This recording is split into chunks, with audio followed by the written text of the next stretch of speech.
હાલો દોસ્તો, તો આપણે દાખલો આજ ગણીશું કોસ્ટ અકાઉન્ટ એપ્રિલ 2023 માં પૂછાયેલ દાખલો 2019ની પદ્ધતિ મુજબ unit number 4 job and batch costing.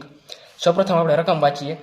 Following information regarding job number 101 is taken from cost account of Rimtex engineering factory. પહેલી વિગત, material 8000, direct expense 2000, labour and variable overhead. સૌપ્રથમ ડિપાર્ટમેન્ટ A1, A2, A3 ને A4, labour hours અને labour per hours. બીજી અને ત્રીજા નંબરની જે કોષ્ટક છે ને એ લેબર માટે છે, જ્યારે ચોથું અને પાંચમા નંબરનું કોષ્ટક વેરિયેબલ ઓવરહેડ માટે છે. Fix overhead 64,000 for 32,000 general working hour. Calculate total cost of job number 101. તો ચાલો આપણે હવે શરૂઆત કરીએ દાખલાની. સૌપ્રથમ આન્સર. સૌપ્રથમ આપણે જોઈએ મટીરિયલ તો આપણે બેઠે બેઠું લખશું. ડાયરેક્ટ એક્સપેન્સ બરોબર. સૌપ્રથમ આપણે લેબર અવર્સ આપેલા છે અને લેબર પર અવર્સ આપેલા છે, પણ લેબર એક્સપેન્સ આપેલા નથી. એટલે લેબર એક્સપેન્સ ફાઇન્ડ કરવા શું કરશું? પહેલી working note, labour expense find કેવી રીતે થાય? લેબર અવર્સ ઇન્ટુ લેબર પર અવર્સ. લેબર કલાક કેટલા આપ્યા છે એને 1 કલાકના કેટલા પૈસા ચૂકવે છે એ અંતર્ગત A1 માટે આપણે ફાઇન્ડ કરશું. 600 લેબર અવર છે, 600 કલાક અને 1 કલાકને 1 રૂપિયા, એટલે કુલ 600 રૂપિયા. A2 માટે 500 કલાક અને 1 કલાકના 2 રૂપિયા, એટલે 1000 રૂપિયા કુલ ટોટલ. A3 માટે 400 કલાક અને 1 કલાકના 3 રૂપિયા, એટલે 1200 રૂપિયા. અને A4 માટે 300 કલાક અને 1 કલાકના 4 રૂપિયા, 4 તેરીને 1200. આપણે કુલ ટોટલ કરી નાખી. તમે ન કરો પણ તોય ચાલે, એટલે આપણે કોસ્ટ શીટમાં ડાયરેક્ટ ટૂંકમાં લખી શકીએ. ટોટલ કરીને ડાયરેક્ટ 600 પ્લસ 1000 પ્લસ 1200 પ્લસ 1200 બરાબર 4000. કુલ ટોટલ 4000 રૂપિયા. ચાલો, એક આપણે થઈ ગયું. હવે સેકન્ડ આઈટમ શું કીધી? વેરિયેબલ ઓવરહેડ ને ટોટલ લેબર અવર્સ 25,000 અને 50,000. આપણે શું 50,000 કલાકનું આપેલું છે, પણ આપણે 50,000 કલાક કામ નથી થયેલું આ જોબ માટે. 600 કલાક જ કામ થયું A1 માટે.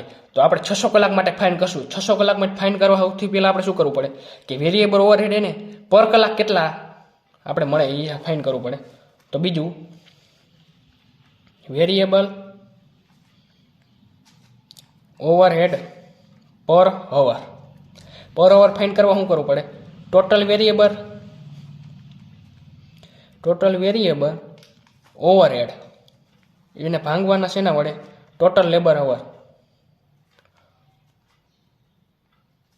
અવર્સ. એટલે આપણે શું મળશે? 1 કલાકના કેટલો ખર્ચો થાય. A1 માટે શું આપેલું છે? 25,000 એને ડિવાઈડ બાય 50,000, એટલે 0.5 રૂપીસ આવે પર અવર માટે A1 માટે. એવી જ રીતે A2 માટે 20,000 વેરિયેબલ ઓવરહેડ આપેલા છે અને 40,000 કલાક માટે છે, તો એના પણ 0.5 રૂપીસ જ આવે. 20,000 ભાગ્યા 40,000. A3 માટે 15,000 ઓવરહેડ અને 30 કલાક માટે આપેલા છે, 0.5 રૂપીસ પર અવર. અને A4 માટે 12,500 એને ભાગ્યા 25,000, એટલે 0.5 રૂપીસ આવે.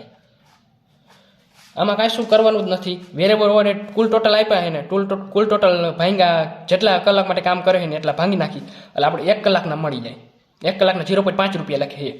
હવે આપણે સાઈડમાં જ ગણતરી કરશું, જે આપણે કોસ્ટ શીટમાં આપણે દર્શાવશું. 600 કલાક માટે A1 માટે 600 કલાક કાર્ય થાય છે, તો 600 કલાક એને ગુણ્યા 1 કલાકના 0.5, એટલે 600 ગુણ્યા 5 એટલે 300 રૂપિયા. A2 માટે આપણે કાર્ય હાર્યું 500 કલાક લગી કાર્ય થાય છે, તો 1 કલાકના 0.5 રૂપીસ, તો 250 રૂપિયા. A3 માટે 0.5 રૂપિયા 1 કલાકના હે તો 400 કલાક માટે કેટલા? 400 કલાક એને ગુણ્યા 0.5 રૂપીસ પર અવર એટલે 200 રૂપિયા કુલ ટોટલ આ કોસ્ટ જોબ કોસ્ટ માટે.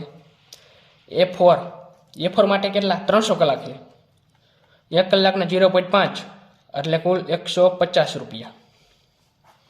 આ વિકલ્પની આપણે ક્યાંય કોસ્ટ શીટમાં ગણતરી નહીં કરી, લઈશું નહીં, પરંતુ આના દ્વારા આપણે આ ફાઇન કર્યું એટલે આની જરૂર આ આપણે લઈશું. કુલ ટોટલ કેટલું આવ્યું? A1 માટે 300, A2 માટે 250, A3 માટે 200, A4 માટે 150 એટલે કુલ ટોટલ 900 રૂપિયા આવ્યું. શું આવ્યું? વેરિયેબલ ઓવરહેડ આ જોબ માટે 900 રૂપિયા કુલ ટોટલ આવ્યું. એના પછીનું ચોથું શું કીધું? Fix overhead 64,000 for 32,000 general working hour. 64,000 રૂપિયા છે 32,000 કલાક માટે. પણ આપણે કુલ ટોટલ કેટલા જોઈએ? કુલ ટોટલ કેટલું થાય? A1 plus A2 plus A3 plus A4 એટલે ટોટલ કલાક, ટોટલ અવર્સ આપણે મળે. એટલે એ માટે 600 પ્લસ 500 પ્લસ 400 પ્લસ 300 કુલ કેટલા મળે? 600 પ્લસ 500 પ્લસ 400 પ્લસ 300 1800 કલાક, 1800 અવર.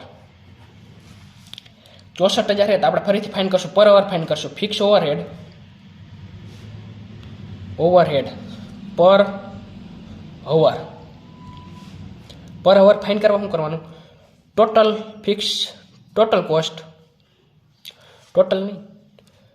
ટોટલ ઓવરહેડ ભાંગા વર્કિંગ અવર્સ. ટોટલ આપણે કેટલા આપેલા? 64,000 એને ભાંગ્યા 32,000 કલાક માટે એટલે કુલ કેટલા મળે? 64,000 ભાંગ્યા 32,000 એટલે 2 રૂપિયા મળે આપણને. 1 કલાકના 2 રૂપિયા, 1 કલાકના 2 રૂપિયા મળે. એના પછી આપણે 2 રૂપિયા મળી ગયા, પણ કુલ કેટલા? 1800 કલાક કામ થયું છે, 1800 કલાક. એટલે આપણે શું કરશું? ફિક્સ ઓવરહેડ બરાબર ટોટલ અવર ઇન્ટુ ફિક્સ ઓવરહેડ પર અવર. ટોટલ અવર 1800 કલાક. અહીંયા 1800 કલાક આપણે મળ્યું ને, A1 plus A2 plus A3 plus A4 એટલે 1800 કલાક, 1800 અવર ઇન્ટુ 1 કલાકના 2 રૂપિયા લેખે 2 રૂપીસ, 1800 એટલે 3600 રૂપિયા કુલ મળે. કેના? Fix overhead. એટલે આપણે હવે આ દાખલા અંતર્ગત બધી વિગત આપણે મેળવી લીધી. હવે ડાયરેક્ટ આપણે કોસ્ટ બનાવશું, કોસ્ટ શીટ. તો આપણે ટાઇટલ આપશું cost sheet for job number શું આપ્યું? 101. કોસ્ટ શીટની આપણે ફોર્મેટ ડ્રો કરશું. કોસ્ટ શીટ સ્મોલ જ બનશે એટલે આપણે ઓછી જ બનાવશું.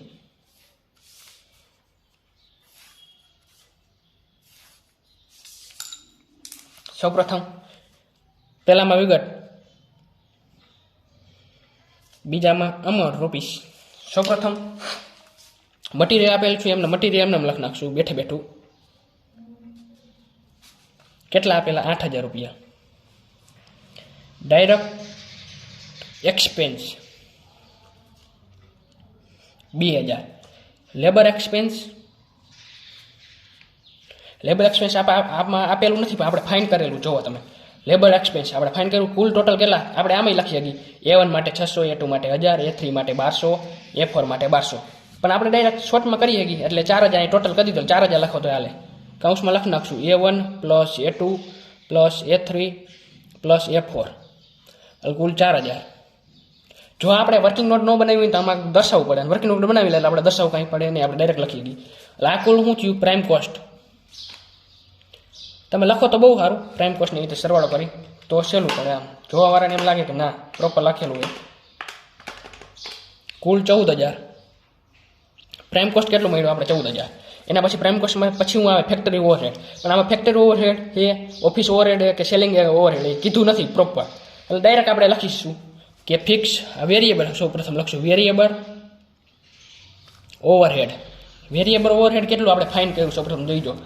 A1 માટે 300, A2 માટે 250, A3 માટે 200, A4 માટે 150 એટલે આપણે એવું ડાયરેક્ટ આપણે લેબરમાં જેમ કર્યું એમ કરશું A1 plus A2 plus A3 plus A4 કુલ ટોટલ 900 રૂપિયા એટલે આપણે લખશું 900 વેરિયેબલ આવી ગયા ફિક્સ ઓવરહેડ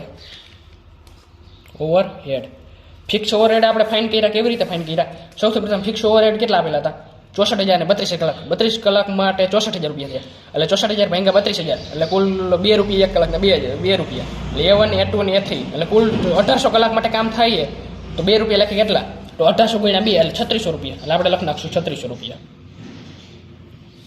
અહીં લખી શકું working note number 4 working note number 4 લખી શકું આપણે બરાબર હવે આ બધાનો સરવાળો કરશું કુલ ટોટલ એટલે આપણે ડાયરેક્ટ જડી જશે ટોટલ કોસ્ટ અહીં 14,000 આવી ગયા પ્રાઇમ કોસ્ટ પ્લસ 900 પ્લસ 3600 એટલે કુલ 18,500 18,500 શું મળ્યું આપણે ટોટલ કોસ્ટ મળી ટોટલ કોસ્ટ દાખલામાં તમે જોઈ શકો કાંઈ પ્રોફિટ અથવા સેલિંગ પ્રાઇસ વિશે કશું કીધેલું નથી એટલે આપણે કાંઈ કરશું નહીં આટલો દાખલો પૂરો તમે આખો દાખલો જોઈ શકો છો અને આ દાખલો છે ને એ જોબ અને બેચ કોસ્ટિંગનો પેલી મેથડ મુજબ છે કઈ મેથડ ફર્સ્ટ મેથડ આપણે આ નેક્સ્ટ વિડીયો આપણે સેકન્ડ મેથડ ઉપર બનાવશું અને થેન્ક યુ ફોર વોચિંગ